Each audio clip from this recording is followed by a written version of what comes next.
நிச்சயம் பண்ணிருக்காங்க. அவர் எதுக்கு என்னால ஒண்ணுமே பேச முடியல. அடுத்த புதன்கிழமை எதுவுமே பேச மாட்டீங்களா? யாரு கல்யாணம் பண்றது கூட கேட்க மாட்டீங்களா? யார போ போய் பண்ணிக்கோ. யாரும் ஒன்று வேணாம்னு சொல்றாங்க. ஏன் நிக்கிற? போ. உனக்கு என்ன வேணும்? வெள்ளையா ஒரு தோல், 4 வார்த்தை இங்கிலீஷ், அவ்வளவுதானே? போ போய் பண்ணிக்கோ.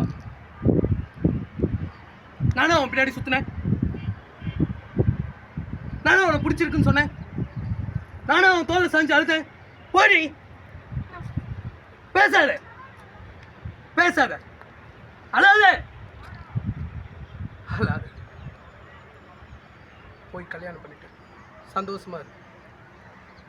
போடி போ.